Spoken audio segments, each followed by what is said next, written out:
Dear student, ये international law LLB part 1 और pre 4 का 6th पेपर है। इसमें हम लोग यूनाइटेड नेशंस पढ़ रहे हैं। यूनाइटेड नेशंस के अंतर्गत जनरल असेंबली के बारे में हम लोग पढ़ चुके हैं। आज हम लोग सिक्योरिटी काउंसिल सुरक्षा परिषद के बारे में पढ़ेंगे। तो सुरक्षा परिषद के संबंध में यूएन चार्टर के चैप्टर 5 में आर्टिकल 23 से 32 तक में उसका प्रोविज़न दिया गया है। हम लोग जानते हैं कि यूनाइटेड नेशंस के 6 प्रिंसिपल ऑर्गन हैं, जिसमें सिक्योरिटी काउंसिल भी उसका महत्वपूर्ण अंग है और इसे heart of the United nation, संयुक्त राष्ट्र संघ का आत्मा इसे कहा जाता है और ये एग्जीक्यूटिव बॉडी है। डम्बर्टन प्रपोजल में ही यह प्रस्ताव रखा गया था कि एक ऐसी परिषद का गठन हो जिसमें कि सिलेक्टेड मेंबर्स हो और वो एग्जीक्यूटिव वर्क को जो है यूनाइटेड नेशंस के फॉलो करे। हम लोग जानते हैं कि यूनाइटेड नेशंस का मुख्य काम अंतर्राष्ट्रीय शांति और सुरक्षा को बनाए रखना है। उसी को कार्य रूप देने के लिए सिक्योरिटी काउंसिल का गठन किया गया है। इसमें हम लोग पढ़ेंगे कि सिक्योरिटी काउंसिल में कितने मेंबर्स हैं। 5 परमानेंट मेंबर हैं, सभी लोग जानते हैं। इसके अलावा 1965 में फर्स्ट अमेंडमेंट के द्वारा इसके अस्थायी सदस्य जो कि 6 थे, पहले टोटल मेंबर 11 थे और 1966 से अब सिक्योरिटी काउंसिल के 15 मेंबर हैं और अस्थायी सदस्यों की संख्या 10 कर दी गई है अमेंडमेंट के द्वारा। तो कोई भी प्रपोजल को पास करने के लिए 9 वोट होना आवश्यक है, जिसमें 5 जो परमानेंट मेंबर है सिक्योरिटी काउंसिल के और उसके अलावा 4 अस्थायी सदस्यों का मत भी होना आवश्यक है। हम लोग सिक्योरिटी काउंसिल में पढ़ेंगे कि इसका मेन फंक्शंस क्या है, इसकी मुख्य भूमिका क्या है, इसकी इंडोनेशिया समस्या, फिलिस्तीन समस्या, स्वेज नहर विवाद, कांगो युद्ध, साइप्रस युद्ध, इंडिया पाकिस्तान कॉन्फ्लिक्ट, अरब इजराइल कॉन्फ्लिक्ट, गल्फ वार, इन सब में इसका क्या भूमिका था, इसके बारे में हम लोग पढ़ेंगे।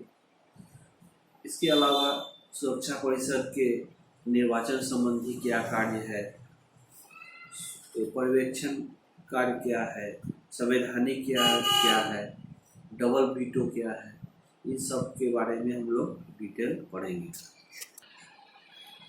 जैसा हम लोग जानते हैं कि United Nations security council United Nations का प्रिंसिपल ऑर्गन है और इसके संबंध में प्रावधान यूएन चार्टर के आर्टिकल 7 में दिए गए हैं।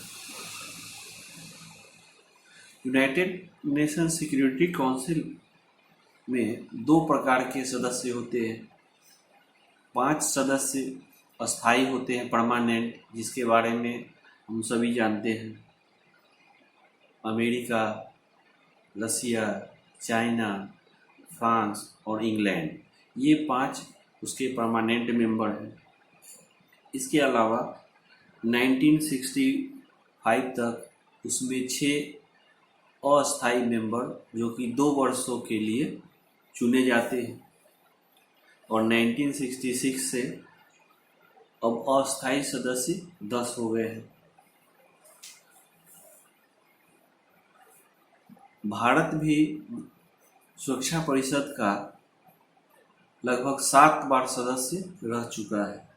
सबसे पहले भारत 1950-51 में सुरक्षा परिषद का अस्थायी सदस्य चुना गया था। उसके बाद 1967-68 में भी वह सुरक्षा परिषद का अस्थायी सदस्य था। 1972-73 में थर्ड बार वह सुरक्षा परिषद का सदस्य बना। चौथी बार 1977-78 में वह सुरक्षा परिषद का सदस्य बना। उसके बाद 1984-85 में और 1991 और 92 में वह जो है सिक्योरिटी काउंसिल का मेंबर बना। लास्ट टाइम 2011-12 में वह सुरक्षा परिषद का सदस्य अस्थायी सदस्य बना। सुरक्षा परिषद के जो अस्थायी सदस्य हैं उनका निर्वाचन भौगोलिक आधार पे किया जाता है। जो 10 अस्थायी सदस्य हैं उनमें से प्रत्येक 2 वर्ष के लिए 5 सदस्यों का चुनाव अफ्रीका और एशिया देशों के राज्यों में से किया जाता है। 2 सदस्य लैटिन अमेरिका और कैरेबियन एरिया के होते हैं। 2 सदस्य वेस्टर्न यूरोप, कनाडा, ऑस्ट्रेलिया और न्यूजीलैंड में से चुने जाते हैं और 1 सदस्य ईस्टर्न यूरोप के होते हैं। इस प्रकार 10 सदस्य का अस्थायी सदस्यों का इन्हीं टेरिटोरियल आधार पे, भौगोलिक आधार पे उनका चुनाव होता है।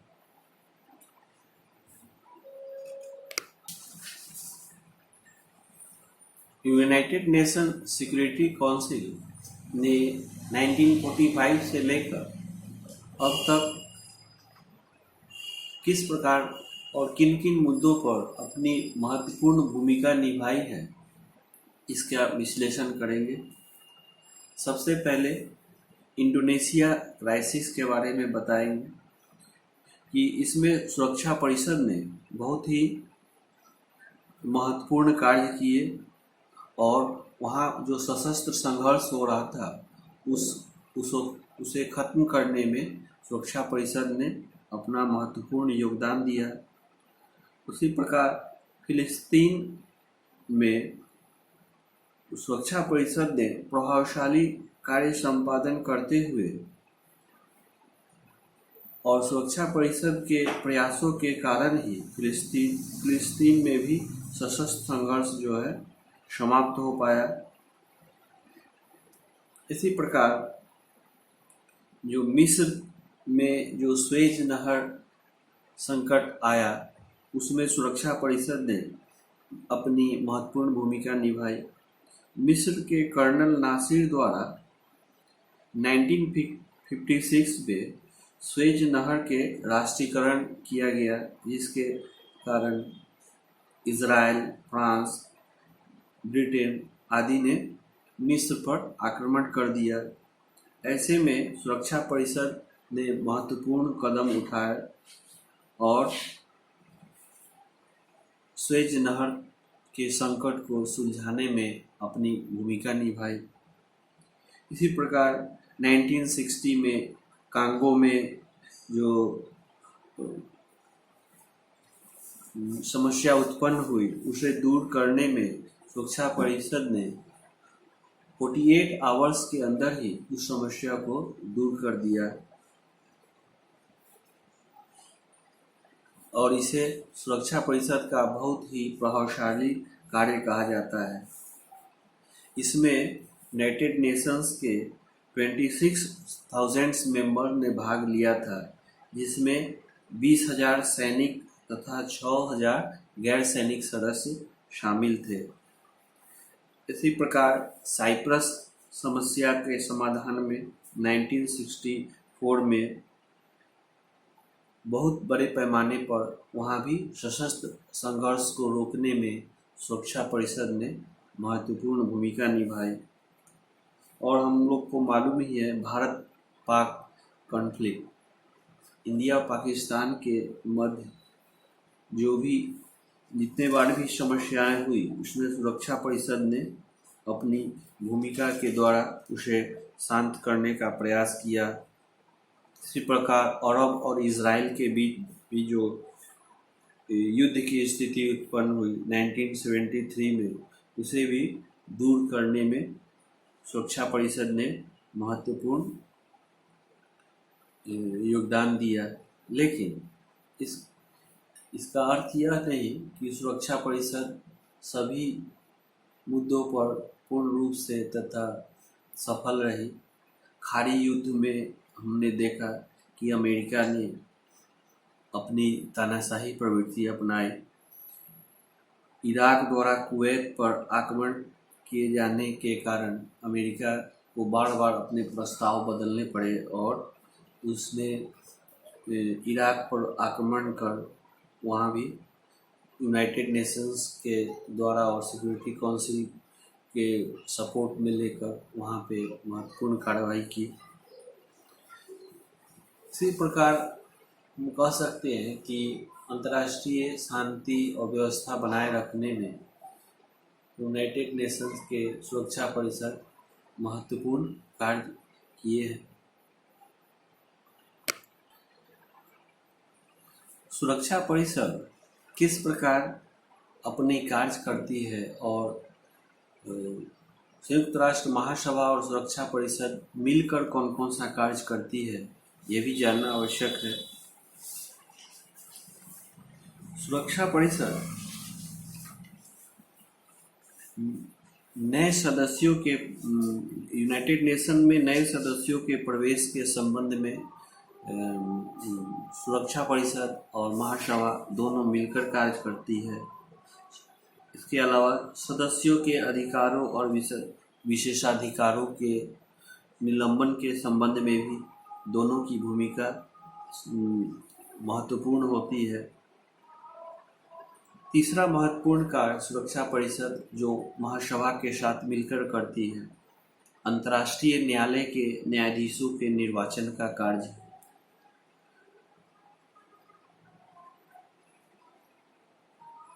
उसके अलावा चार्टर के संशोधन संबंधी कार्य भी सिक्योरिटी काउंसिल महासभा के साथ मिलकर करती है। और अंत में महासचिव के नियुक्ति का भी कार्य सुरक्षा परिषद महासभा के साथ मिलकर करती है। अब सुरक्षा परिषद अपने कार्यों को करने के लिए विभिन्न कमिटीज का गठन किया है, जिसमें महत्वपूर्ण है नॉन प्रोलिफरेशन कमेटी, दूसरा काउंटर टेररिज्म कमेटी, तीसरा United nation military staff committee, चौथा सैंक्शंस कमेटी। इसी प्रकार इन कमेटीज के माध्यम से सुरक्षा परिषद अपने कार्यों को संपादित करती है। नॉन प्रोलिफरेशन या निशस्त्रीकरण आयोग के द्वारा सुरक्षा परिषद न्यूक्लियर आर्म्स को बनाने के संबंध में तथा केमिकल और बायोलॉजिकल वेपन्स को बनाने के संबंध में विभिन्न देशों पर रोक लगाती है। और इसके अलावा समस्त सैनिक और शस्त्रों की कमी करना और उनका सीमा और नियम बनाना, ये भी इस आयोग का ही कार्य है। और भी इसके अतिरिक्त जो विध्वंसक शस्त्रों है उन पर भी पूर्ण प्रतिबंध लगाने का कार्य इस आयोग के द्वारा किया जाता है।